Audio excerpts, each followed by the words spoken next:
Une Europe qui marche, une Europe nouvelle, une Europe qui progresse, une Europe qui innove, une Europe qui va de l'avant et qui travaille avec les autres continents.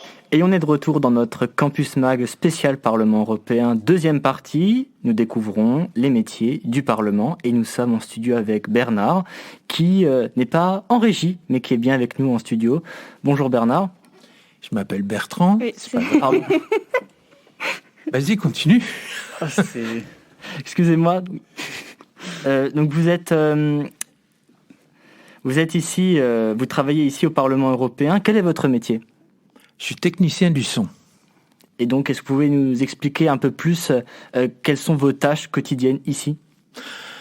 Les tâches quotidiennes consistent à mettre en relation les journalistes avec leur radio et donc d'établir des liaisons qui étaient avant analogiques et qui sont maintenant des liaisons IP, donc des liaisons Internet qui permettent de diffuser les messages qu'ils ont à donner sur les ondes. Alors, quel est votre parcours scolaire ? Quelles études avez-vous faites ? Quelle certification vous avez pour travailler ici ? Alors moi, c'est un peu spécial parce que à l'époque où moi j'ai commencé, c'est-à-dire en 86, il y a longtemps, je ne sais pas si vous étiez né. Non, pas encore. Et donc, il n'y avait pas vraiment d'école. Il y avait une école à Paris qui était Louis Lumière. Et pour les autres, moi j'ai commencé avec un ingénieur du son qui m'a appris le métier, pour lequel j'étais complètement passionné. Et je me suis mis petit à petit à rentrer dans ce métier et à apprendre sur le tas. Vous avez appris ailleurs ? Oui, bien sûr. Ensuite, je suis rentré à France Télévisions. J'ai travaillé pour des maisons de production. J'ai travaillé pour Canal+. J'ai travaillé pour TF1. J'ai travaillé énormément. Donc oui, forcément, je suis passé par des stages de formation, parce que c'est un métier qui est un peu compliqué et il faut tout le temps être en capacité de se former. D'accord. Et pourquoi est-ce que vous avez choisi déjà d'être ici au Parlement européen, ou c'est juste par hasard, ou c'est un sujet qui vous passionne particulièrement ? Alors, mon premier métier, c'était la radio. C'est-à-dire, j'ai commencé à Radio France, ensuite je suis parti à la télé, parce que on gagnait plus d'argent, c'était vénal. Mais en fait, j'ai beaucoup aimé l'esprit de la radio. Parce que l'esprit de la radio, ça va vite. On ouvre un potentiomètre et tout de suite, on est sur les ondes et on peut parler avec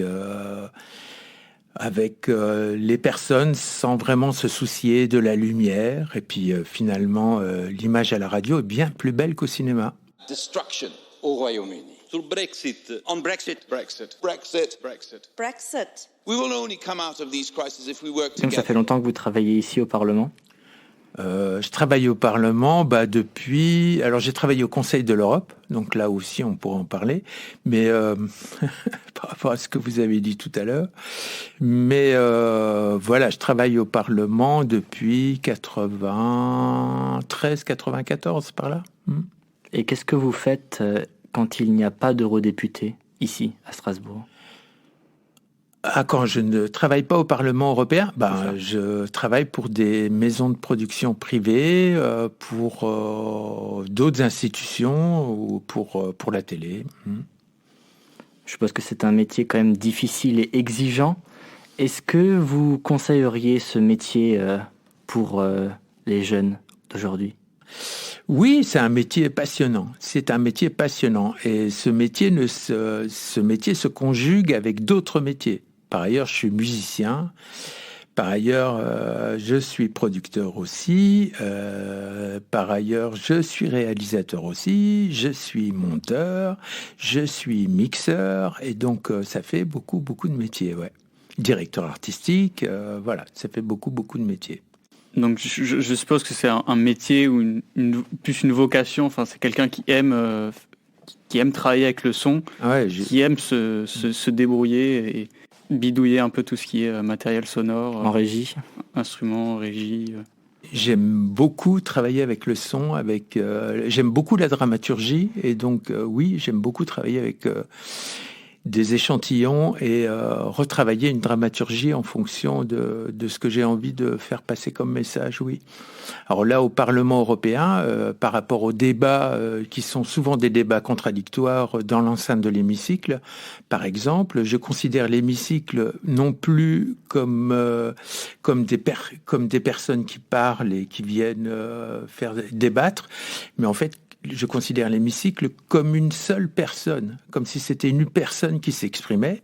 Je fais mien plutôt des débats et j'essaye de réduire un débat de 2 heures en 30 secondes pour qu'on ait une idée de ce qui se passe. Et en fait, c'est hyper radiophonique parce que ça permet aux journalistes radio d'avoir une idée un peu... un petit peu comme ça, une étincelle d'idées, je veux dire, sur ce qui se débat dans l'hémicycle. Ouais. Mais évidemment, tout ça, c'est à creuser et tout ça, c'est à débattre avec des gens qui sont spécialistes des questions. Animal welfare and animal health. Animal welfare. Fight illegal trade. Protect animal health. Puppies, kittens. Dogs and cats entering the EU Illegal trade. Are properly identified and vaccinated. We will, however, monitor the situation closely. What we need is action, not words. To ensure illegal trades of cats and dogs in the EU is brought to an end. Tout à l'heure, vous avez dit que vous avez travaillé pour la télé. Ouais. Donc ça veut dire que vous êtes vraiment très polyvalent.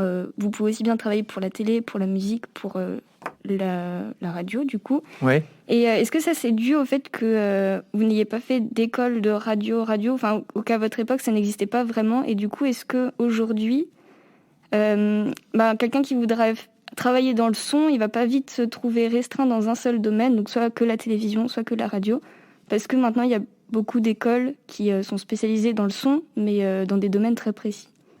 Dès qu'on rentre dans une école, on est formaté.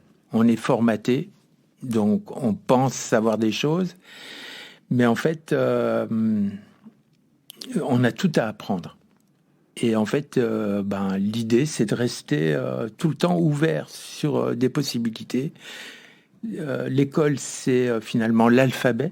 Le reste, il faut être curieux. Il faut vouloir aller au contact, chercher l'information, parler avec des gens du métier, trouver des gens avec qui on a une passion commune et avec lesquels on s'entend pour pouvoir évoluer tout le temps.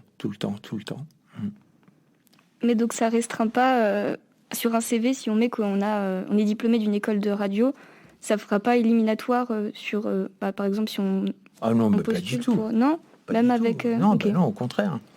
Au contraire. Là, c'est plutôt un plus. C'est plutôt un plus. Maintenant, moi, c'était un handicap à mon époque.